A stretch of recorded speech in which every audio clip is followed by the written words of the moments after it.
우리 오늘은 창세기 9장에 있는 이 말씀을 보면서 우리 하나님께서 노아에게 축복하시는 우리가 이 말씀을 봅니다. 우리 1절에 읽는 이 말씀을 보면 하나님께서 노아와 또 노아의 그 아들들에게 이 복을 주시는 말씀이 나옵니다. 하나님이 노아와 그 아들들에게 복을 주시며 그들에게 이르시되 생육하고 번성하여 땅에 충만하라, 이렇게 말씀을 하셨는데 어떻게 그 말씀이 있게 됐느냐. 하나님께서 노아와 그 아들들에게 이와 같은 축복의 말씀을 하신 것은 앞에 있는 8장 20절 이하의 이 말씀에서 노아가 하나님 앞에 번제를 드린 것과 연관성이 있습니다. 관련이 있는 것인데,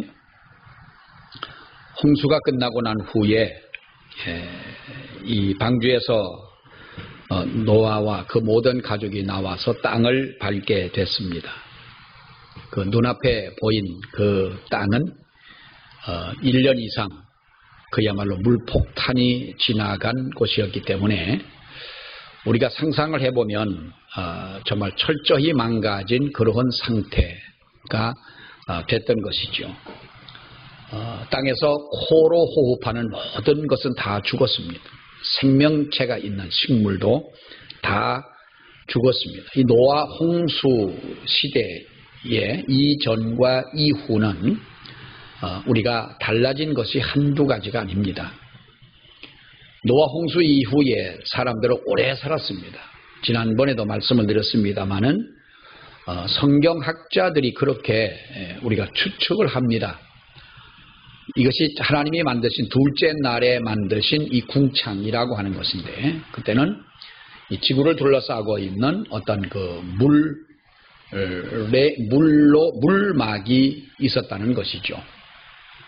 그래서 오존층이 있는 것처럼 오존층이 있고 물층이 있고 했는데, 그것이 형성되어 있을 때에는 사람이 살기에 그렇게 좋은 그런 그 환경이라는 거죠. 그러니까 오랫동안 몇백 년을 1000년 가까운 세월 동안 인간이 살았지만은, 그러나 노아 홍수 이후에 노아 홍수로 인해서 모든 것이 다 파괴가 되어지고 많은 것이 변화가 되어진 것은 뭐 우리가 잘 아는 바로 그러한 그 일들이죠.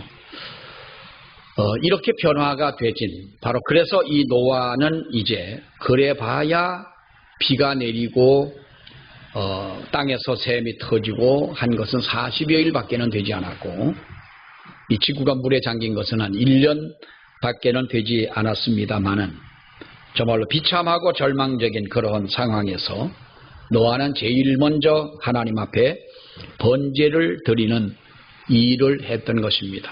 먼저 하나님 앞에 번제를 드리고, 우리가 여러분 생각해 볼 때 얼마나 이것이 감격적이고 그야말로 진지했겠느냐라는 것이죠. 얼마나 감격적이고 얼마나 진지한 그런 마음을 가지고 하나님 앞에 제사를 드리게 됐겠느냐. 그래서 하나님은 우리가 예배할 때 영과 진리로, 신령과 진정으로 그랬죠. 영과 진리로 하나님 앞에 예배를 하라. 그 예배를 하나님이 기뻐하신다는 거예요. 우리가 옛날 어릴 때만 하더라도 뭐 한 40-50년 전만 하더라도 이렇게 한국 교회가 성장을 하리라고는 꿈에도 생각을 못했을 거예요. 뭐 한 50년 전만 해도 그야말로 아주 얼마나 여러분 열악했습니까? 교회 형편이. 40년 전만 해도 사실은 그랬고요. 그런데 지금 와서 우리 한국 교회는 너무 놀라는 거예요. 외국 사람들이 더더구나 우리 한국에 와보면 놀라는 것 중에 하나가 뭐냐면, 이렇게 교회를 아름답고 호텔 이상으로 교회를 짓느냐. 그걸 보고 놀라는 거예요. 우리 노회의 어느 교회가 그렇게 뭐 큰 교회는 아닙니다. 큰 교회는 아닌데요. 한 교인 뭐 한 500~600명 정도 모이는 그런 교회가 얼마 전에 그 겉모양만 놔두고 다 그 속에 리모델링을 새로 했어요. 근데 24억을 들여가지고 싹 했어요. 그리고 그 교회에서 이제 노회를 했어요. 그 교회 목사님이 노회장이 되시고, 그러면서 24억을 들여가지고 이제 이 새로 꾸민 예배당을 어느 장로님이 소개를 하시는 거예요. 저는 그런 생각이 들어요. 하나님 앞에 아름답게 꾸며서 이걸 하나님 앞에 봉헌한다고 할 때 솔로몬의 성전이 얼마나 아름다웠습니까? 그건 정말 우리가 볼 때에 그보다 더 아름다움은 없었다라고 볼 수가 있겠지만, 이것이 어떠한 과시적인 것, 그러니까 외국 사람들이 와서 볼 때 왜 이렇게 예배당을 이렇게 화려하게 짓느냐는 거죠. 그러면 그렇게 아름답고 화려하게 지은 예배당 안에서의 예배는 어떠냐라고 하는 거예요. 그럼 그 예배는 어떠냐? 이보다 살기 어려워가지고 그렇게 힘들었던 때에는 하나님 앞에 나가 예배 드릴 때에 의자가 어디 있었어요? 마루바닥에 앉아가지고 이렇게 예배를 드릴 때 앉아서 하나님 앞에 아버지만 불러도 가슴이 먹먹하고 눈물이 나고, 그렇게 하나님 은혜에 우리가 가슴이 정말로 뜨거워서 눈물 흘리며 예배를 드리던 때가 옛날 그렇게 여러분 오래되지 않았는데, 그 전에는 우리가 예배를 하나님께서 그렇게 예배를 드리고 그렇게 간절할 때에 얼마나 우리 예배를 기뻐 받으시고 하나님도 감동하셨지 않느냐. 여러분, 그런데 지금 왜 교회가 성장이 정체가 되었느니 전도가 되지 않느니 이런 이야기들을 왜 합니까? 시대가 그렇게 만드는 건 아닙니다, 여러분. 예수 믿지 않는 사람들이 그렇게 교회를 그렇게 만들어 놓은 것이 아닙니다. 우리 교인들의 신앙의 열정이 약해졌기 때문에 그렇다는 거예요. 신앙의 열정이 떨어졌기 때문에 그렇다는 거예요. 어쩌면 열정이 없기 때문에 그렇다는 거예요. 신령과 진정으로 드리는 예배를 우리들이 잃어버렸어요. 이거 한국교회 우리가 이거 회복해야 돼요. 회복해야 될 줄 믿습니다. 아멘. 여러분, 예배를 드리는 때에는요, 우리가 이단들보다도 훨씬 열정이 없습니다. 그 어떤 이름도 없는 무슨 영생교 그 사람들 찬송 부를 때 여러분 보세요. 눈을 그냥 눈에서 불이 나와요. 해병대 박수 알죠? 제가 한번 김화석이한테 찾아가 가지고 그 김화석이가 이단으로 한참 60, 70년대에 문제를 일으키고 했을 때 60, 70년대뿐만 아니죠. 80, 70년대 말까지도. 그래서 김화석이를 한번 찾아갔지 않습니까? 제가 뭐하러 그때 참 겁도 없이 뭐하러 그걸 갔는지 모르겠어요. 혼자서 그 예배 드리는데 가가지고 화요일인가 목요일인가 아무튼 어느 주일날 오후 2시에 예배를 드리는데 그걸 알고서 이제 갔어요. 갔더니 젊은 아이들, 중고등 학생들, 그 학생들이 학교도 가지 않고 학교도 필요 없다. 예수님 곧 오신다. 늙은이도 우리 교회는 필요 없다. 안 받아줘요. 애들도 필요 없다. 그러니까 젊은 사람들, 그 젊은 나이에 그때에만 아주 모아놓고 예배를 드리는데요. 정신이 없는 거예요. 눈이 반짝반짝하는 거예요. 정명석이 안 그렇습니까? 이단들 보면은요, 그들의 눈에서는 광채가 나요. 물론 잘못된 영이고 잘못된 역사임에는 틀림이 없으나 우리는 개심치레한 거예요. 표현하자면 뭔가 열정이 없는 거예요. 아이고, 목사의 설교는 왜 그렇게 길고 우리 목사는 찬송을 꼭 왜 4절까지만 부르냐, 그런 것만 부르냐. 어떤 사람 그래갖고 교회 안 나오는 사람도 있어요. 다른 우리 교회 교인이 아닌데 어떤 사람 교회를 안 나오더래요. 왜 안 나오냐? 난 그 교회 안 나갑니다. 아니 교회 뭐 다 똑같이 그렇습니다. 아니요, 나는 목사님 찬송 부를 때 꼭 4절 부르는 4절 찬송을 왜 2번 3번씩 부르냐는 거예요. 미쳤지 정말. 저는 왜 그렇게 오래 사노 그러면 저는 그럼. 예? 아침 먹고 점심 먹고 그걸 먹고 나 또 저녁 또 먹고. 예? 밥은 우리 전문 용어로 무라지게 먹으면서. 예? 찬송 그 4절짜리 2번 3번 부른다고. 아니 그걸 가지고 교회 안 갈 이거냐고. 참 별 희한한 인간들이 교회에 많이 들어와요. 보면은 여러분 사실 우리가 그렇지 않습니까? 우리가 열정을 잃어버린 것은 인정하지요. 예? 하나님 앞에 열정을 잃어버렸어요. 그러니까 별거 아닌 것에 시험이 들고 별거 아닌 것에 마음이 우울하고 별거 아닌 것에 우리가 세상적인 것, 예수 그리스도보다도 의를 사랑하고 추구하고 굶주리고 찾고 하는 것보다는 세상적인 것에 더욱더 우리가 더 여러분 열정을 가지고 살아가지 않느냐. 예배라고 하는 것은 하나님을 최고로 높이는 행위가 우리 예배 아닙니까? 그런데 우리는 이 세상을 살면서 하나님을 더 이상 최고의 대상으로 생각하지 않는다는 것이 문제라는 거예요. 여러분 역사를 보세요. 하나님은 하나님을 높이지 않을 때 하나님께서는 그 사람을 비참하게 낮추십니다. 그러나 아무리 어려운 환경에서도 하나님을 최고로 높이고 신령과 진정으로 하나님 앞에 이렇게 예배하는 자들을 하나님께서는 또한 극적으로 높여주시는 하나님이신 줄 믿습니다. 하나님은 우리에게 은혜 주시기를 원하고 하나님은 우리에게 복을 주시기를 원하시는 하나님이시라는 거예요. 오늘 그래서 1절에도 보면은 하나님께서 축복을 약속해 주십니다. 1절에 하나님이 노아와 그 아들들에게 복을 주시며 그들에게 이르시되 생육하고 번성하여 땅에 충만하라. 여러분 어디서 우리가 많이 들어본 얘기 같죠?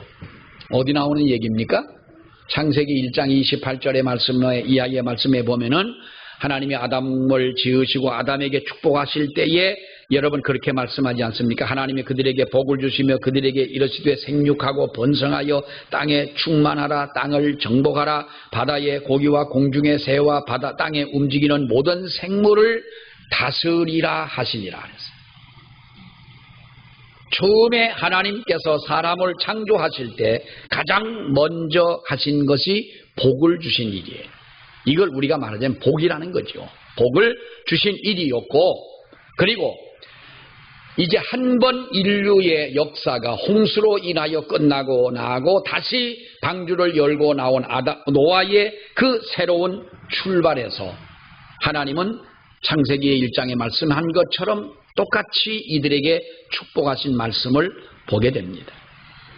여러분 이 말씀을 우리가 볼 때 하나님께서는 그러니까 우리가 깨닫는 것이 뭡니까? 하나님은 우리 믿는 성도들이 정말 하나님 앞에 복을 받아서 잘 살기를 원하시는 하나님이시다라고 하는 거예요. 우리 부모가 자식을 생각할 때 어느 자식이 이 자식이 세상에 나가 비리비리하게 살고 남의 밑에서 말이죠 그렇게 천하게 살고 그렇게 원하는 부모가 어디 있겠어요.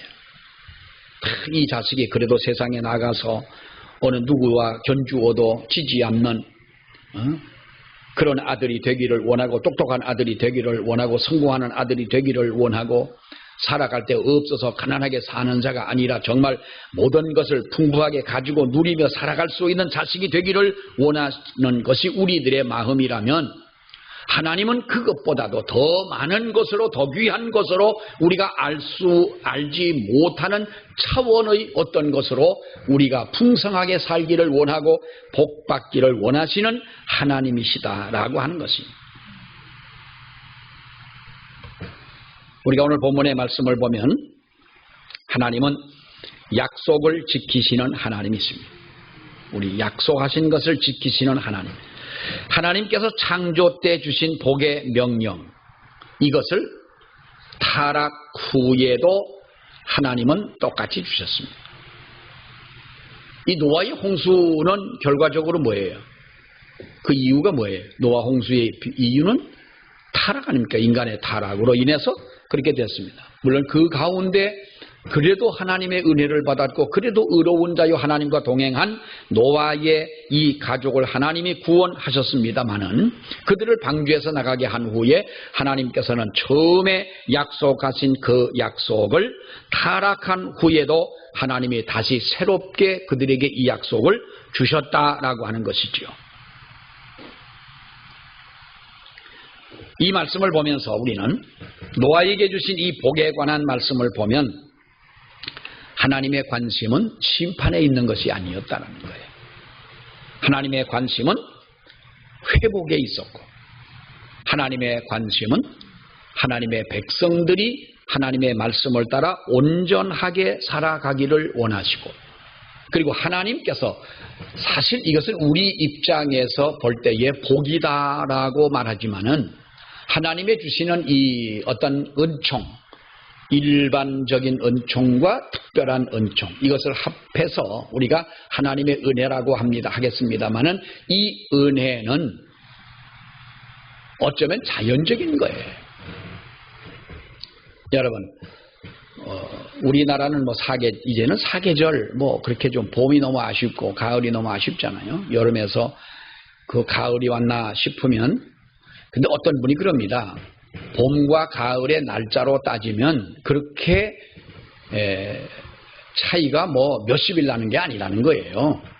봄의 길이 그리고 가을의 길이 지금 우리는 뭐라고 말해요? 봄이 없다는 거예요. 겨울에서 여름이라는 거예요. 봄이 있어요 없어요? 왜 없어요? 있어요. 근데 그 날짜가 며칠 아니라는 거예요. 그게 일주일도 안 된다는 거예요. 근데 우리가 느끼기에는 이제는 겨울이 막 지나가다 보면 금방 여름인가 보다. 우리도 그래요. 그 시타를 틀고 다니면 따뜻하게 자던 자동차가 언제부턴가 갑자기 시타 끄고 에어컨 치는 것처럼 하지만은 안 켜고 다니는 날도 많았었어요. 따지고 보면. 근데 우리 느낌이 그렇다는 거죠. 어쨌건 하나님께서 우리에게 이렇게 자연적으로 잘 살게 해줬어요. 양평 여주가 여러분 수해도 별로 안 나요. 가뭄도 별로 안 타고 사람들 얼굴 쳐다보면 다 선해요. 도둑놈도 없고요. 사기꾼도 없고 참 좋은 동네가 이 동네요. 이렇게 우리가 살기 좋은 이 하나님의 주신 이 자연 말하자면 이 자연 여러분 이것이 얼마나 큰 하나님의 은혜요 축복이냐는 거예요. 또 특별한 은혜는 그것은 우리가 말할 것도 없지만은 보십시오 여러분 며칠 전에 지난주인가요 일본에 어느 산이 무너져 내렸는데 산사태가 아니라 산쓰나미라고 그래요. 쓰나미. 아이고 정말 우리 동네에 만약에 그런 일이 있다면 얼마나 무섭겠어요. 산에서 그냥 그 흙더미가 수천 톤의 흙이 한꺼번에 쓰나미처럼 내려 밀려가지고 일본에 한 10여 명이 죽고 20여 명이 지금 아직까지도 실종이 돼가지고 그런데 한 30여 명 희생자가 났다면 그거 많이 난 것 아닙니까? 그렇게 죽었고요. 누가 한번 보셨습니까? 중국에 며칠 전에 중국에 태풍이 불고 바람이 불고 비가 오고 난리가 났는데 그 그림을 보니까요. 그 제목이 뭐냐 하면 지구의 종말이 온 것 같은 중국이라는 거예요. 바람이 부니까 아파트 벽에 붙였던 벽이 다 떨어져 나가고요. 아파트가 갈라질 것 같은 거예요. 자동차가 막 밀려 날아가고 사람이 또 그런 와중에 또 오토바이 타고 지나가는 것도 뭐요? 지가 날아가려고 작정을 해야지. 오토바이 타고 가다가 오토바이가 확 밀려가니까 또 옆에 또 밀려가고. 아이고, 유럽은 또 유럽대로 안 그렇습니까? 캐나다에서 며칠 전에 폭염으로 죽은 사람이 760명이래요. 760 몇 명이에요. 그 서부 쪽으로 캐나다 서쪽 그 미국하고 붙어 있지 않습니까? 그 미국 이 LA 이쪽에 그 폭염으로 LA 그쪽에서도 100 몇십 명이 죽었고 캐나다에서는 760명 몇 명이 죽었다고 그러는데요. 러시아의 온도가 40몇 도까지 올라가고요. 50도까지 올라가면 사람이 어떻게 살아요? 이 지구가 지금요. 정말 이 지구가 성이 난 것 같아요. 어떤 사람은 그럽니다. 지구의 종말이 가까웠다. 그러는데 그것이 물론 우리야 신앙적으로 볼 때에 하나의 증거가 아니다라고 말할 수는 없겠지만 어쨌든 여러분 우리가 보십시오. 하나님께서는 우리가 이 세상을 살아가는 이 자체가 하나님의 은혜라는 거예요. 햇빛을 주시고 우리나라는 그래도 태풍이 올라와도 나는 태풍이 올라오면 가끔 그런 생각을 해요. 그거 왜 일본 그 대마도 쪽하고 이게 좁은 틈바구니로 뭐라 쓰시고 올라오냐. 그냥 일본 쪽으로 가지 넓은 데로. 하나님이 일본을 만들어놓은 게 꼭 울타리 쳐놓은 것 같잖아요. 얼마나 좋아요 여러분. 태풍이 와 다 글로 일본 부딪혀가지고 글로 가고 물에 빠지고 그놈들 아주 기분이 좋고 우리는 그건 아니지만은 어쨌든 하나님께서 우리에게 좋은 이것이 바로 하나님의 은총이시고 여기에서 우리가 하나님 주시는 이 은혜 가운데 살아가는 것이 주님의 복이라는 거예요.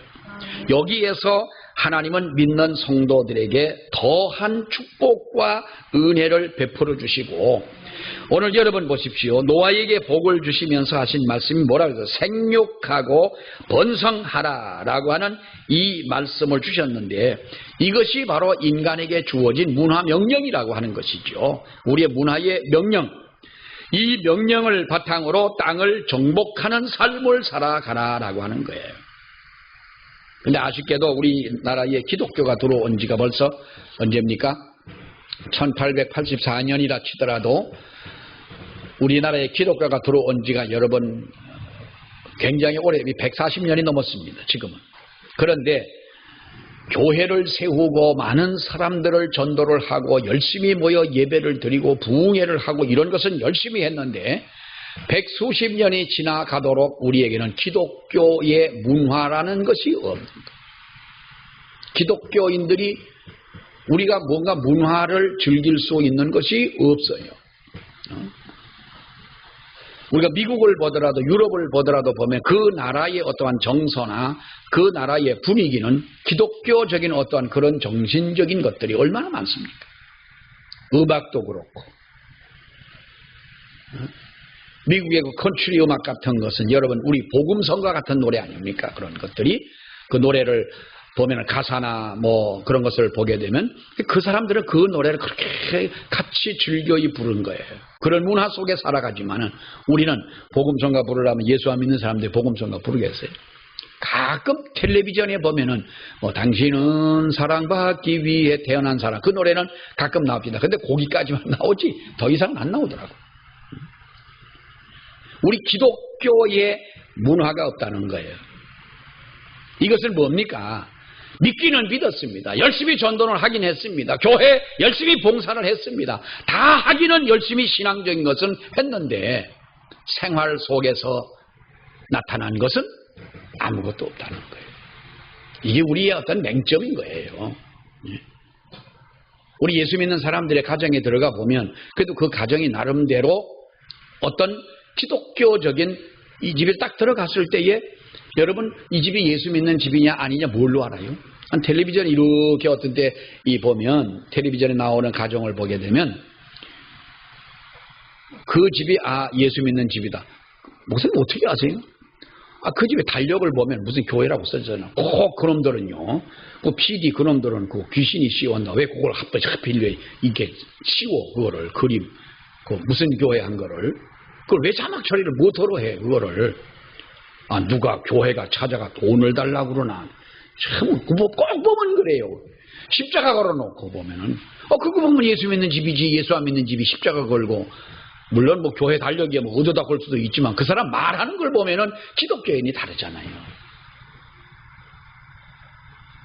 여러분 우리 예배도 예배지만 우리의 삶 속에서 정말 하나님 앞에 우리의 문화 하나님의 이 명령을 지키는 이 명령 속에서 우리의 문화를 이루어가라 다스리어 가라 점령해 가라 라고 하는 말인 거예요. 이게 정말 아쉬운 거죠.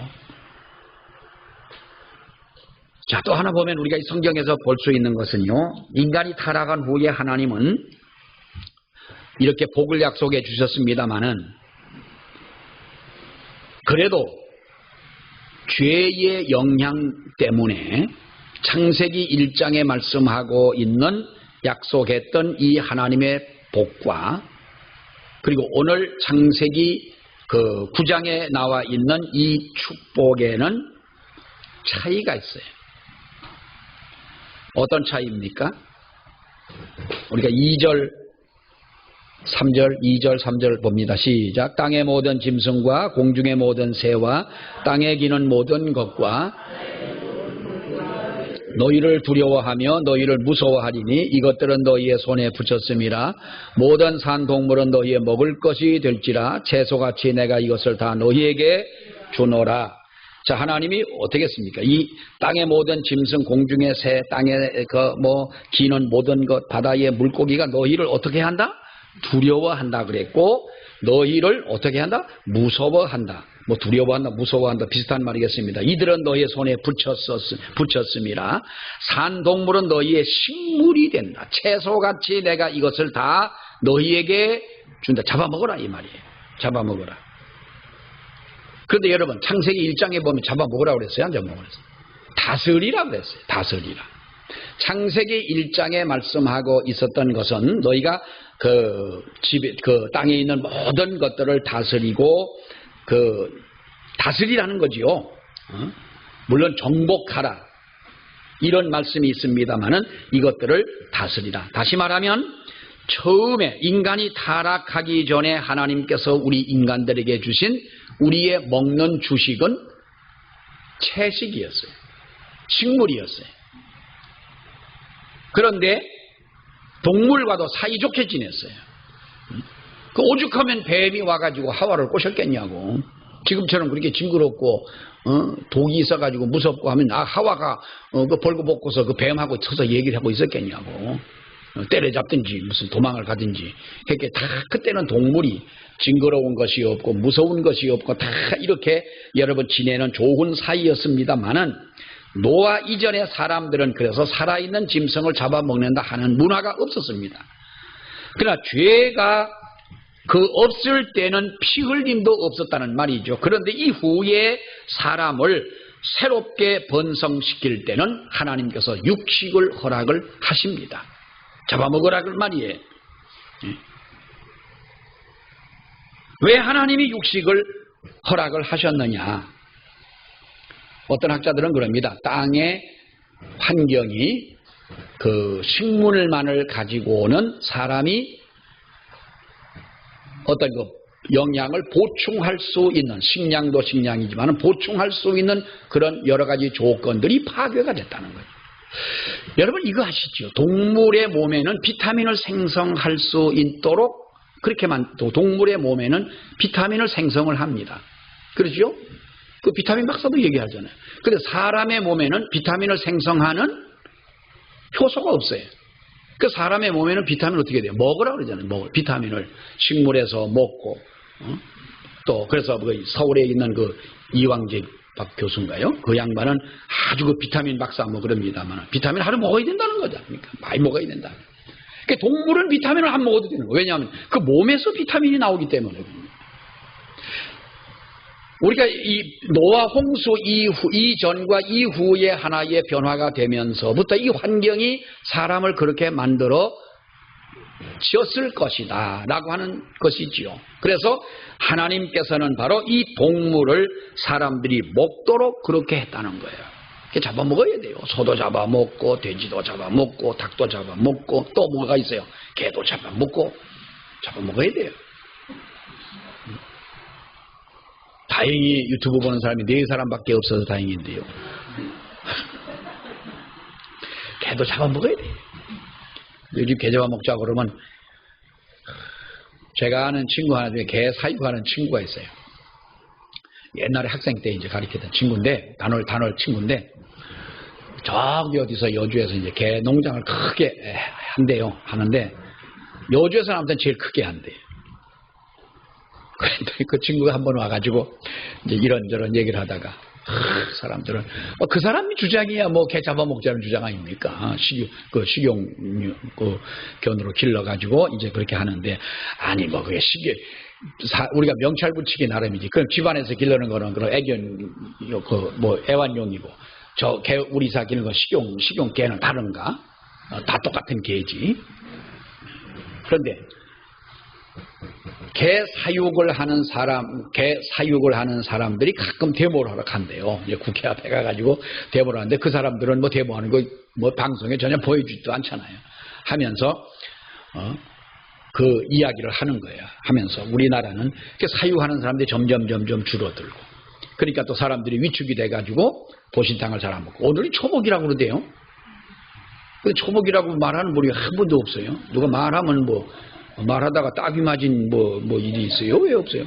오늘 목사님 초복이래요. 그럼 그러시냐고. 내가 교인들한테 듣는 게 낫지. 안 믿는 사람한테. 자, 여러분, 육식을 왜 허락을 하셨느냐? 사실 우리는 정확한 그 이유는 알 길은 없습니다. 하나님께서 왜 동물의 생명도 귀하게 하시던 창조 때의 그 하나님이 노아 홍수 이후에 이것을 식물처럼 줬다 그랬어요. 그랬죠?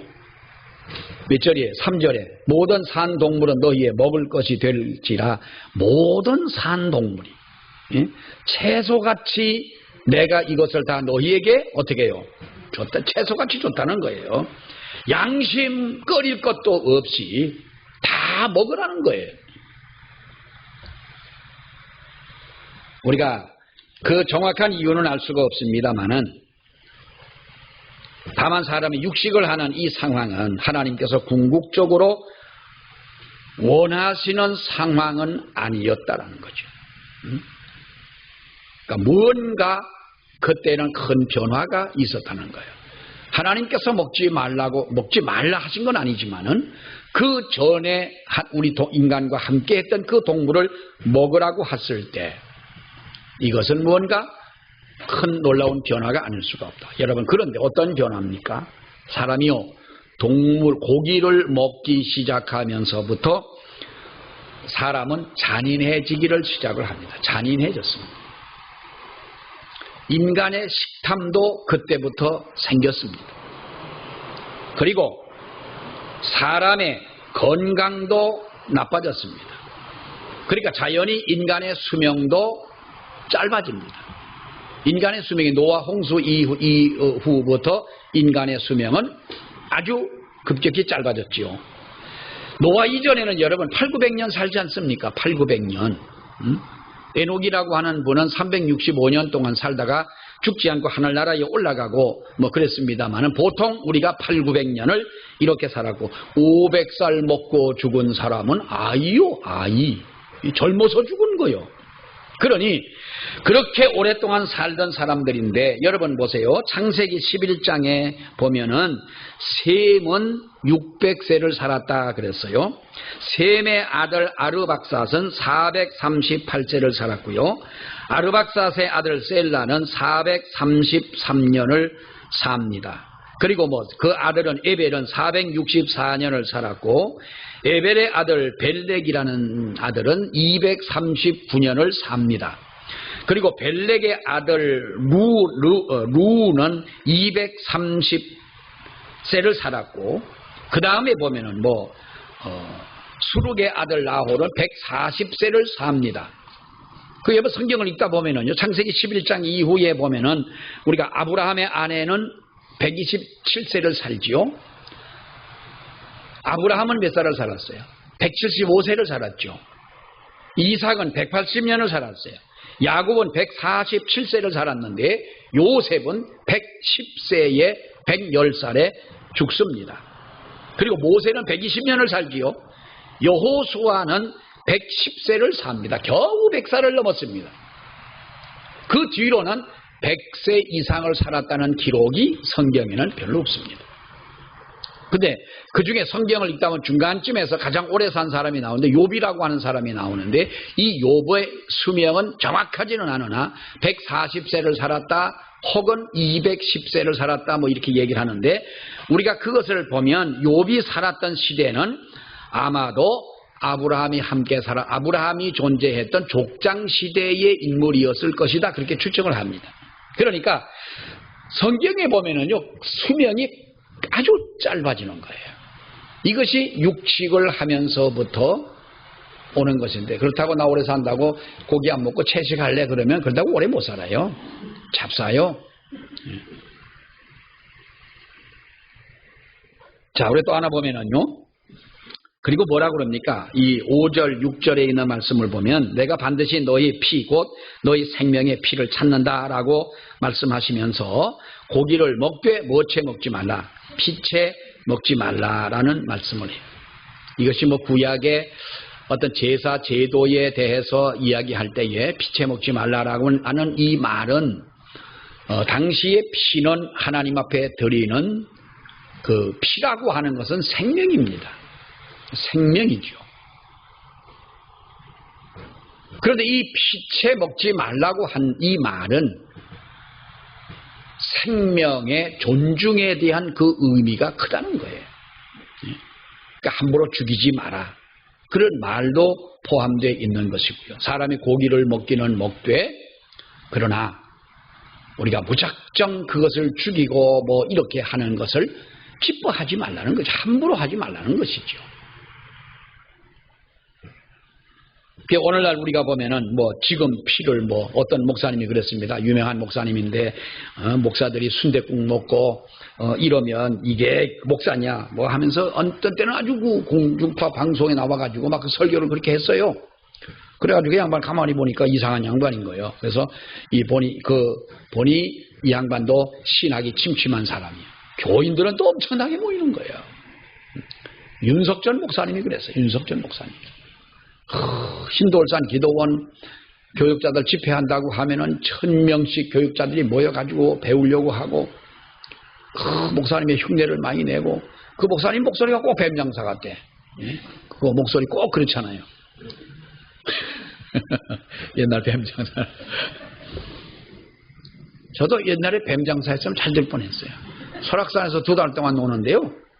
심심하면은 그 뱀 파는 데를 가. 옛날에 그 뱀을 쭉 놓고 팔던 그 원래 올라가던 그 큰 길 옆에 한 블럭 뒤쪽에 가면 골목인데 전부 다 뱀이 있는 거예요. 심심하면 그 뱀 장사 떠드는 걸 보는 거예요. 1시간 앉아 있으면 한 바퀴 하고 한 바퀴를 돌고 이제 다시 또 시작을 해요. 나는 그 사람들 하는 말이 이 살모사로 말할 것 같으면 뭐 설악산 비로봉 저 깊은 산에 능이버섯 아침 이슬 맞은 능이버섯을 먹고 살았구나. 그래서 난 7.4 그 뱀은 능이버섯 먹고 산 줄 알았어.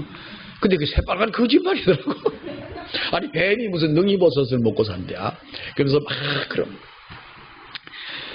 여러분 우리가 피채 먹지 말라고 한 이 말은 생명을 존중하라는 거예요. 생명을 존중하라. 순댓국 먹지 말라는 말이 아니에요. 피 이거 먹지 말라는 말이 아닙니다. 먹으라는 것인데 그러나 여기에서 말씀하고 있는 이것은 생명을 존중하라. 인간이 얼마나 잔인해집니까?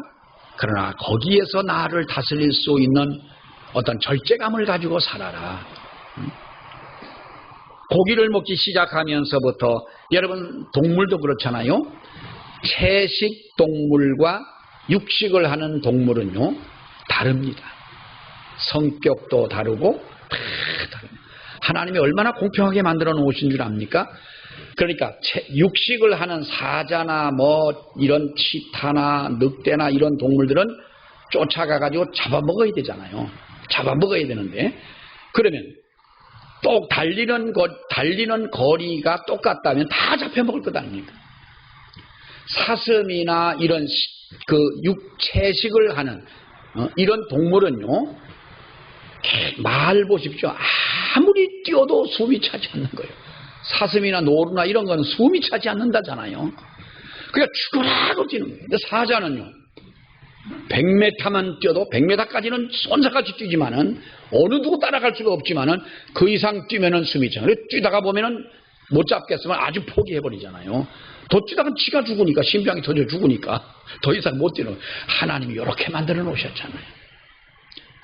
하나님이 만드신 이 조화 속에서 하나님의 주시는 은혜 가운데 살아가고 하나님의 주시는 복을 누리며 살아가고 욕심 부리지 말고 거기 더 잔인해지지 말고 이렇게 살아갈 때 하나님께서 기뻐하는 하나님의 그 은혜를 누리며 살아가는 하나님의 백성이 된다는 거예요.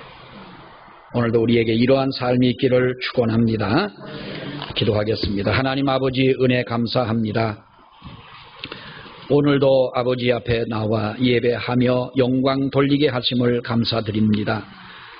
자비로우신 아버지 하나님, 죄 때문에 우리가 이렇게 악한 마음을 가지고 세상을 살아가며 때로는 하나님의 거룩한 뜻을 거역할 때도 있사오나 우리의 모든 허물을 덮으시고 용서하시는 우리 하나님의 거룩한 그 은혜 가운데 저희들 날마다 살게 해주시니 아버지여 고맙고 감사를 드립니다. 한 주간의 삶도 하나님의 말씀을 따라 먼저 주님 앞에 영과 진리로 예배하는 우리가 되게 하여 주시고 하나님의 뜻을 따라 선하게 살며 우리들이 죄에 빠지지 아니하며 아버지 주시는 거룩한 그 은혜를 누리며 사는 우리 모든 성도들 되게 하여 주옵소서. 아버지 하나님, 또한 이렇게 아쉽게도 4단계로 격상이 되어진 거리두기를 하며 살아가야 되는데 자비하신 아버지여, 우리를 불쌍히 여기시며 하나님의 교회를 주여 다시 한번 저희들 붙잡아 주옵시고 우리들이 하나님 앞에 우리의 영성을 회복하고 우리의 예배를 회복하게 하여 주시옵시고 주님을 향하여 우리의 뜨거운 감정이 살아나며 하나님 아버지 초대교회 때처럼 다시 한번 우리들이 하나님의 말씀과 성령의 충만함으로 살아가는 우리 교회가 될 수 있도록 은혜를 베풀어 주시옵소서. 예수님 이름으로 기도하옵나이다. 아멘.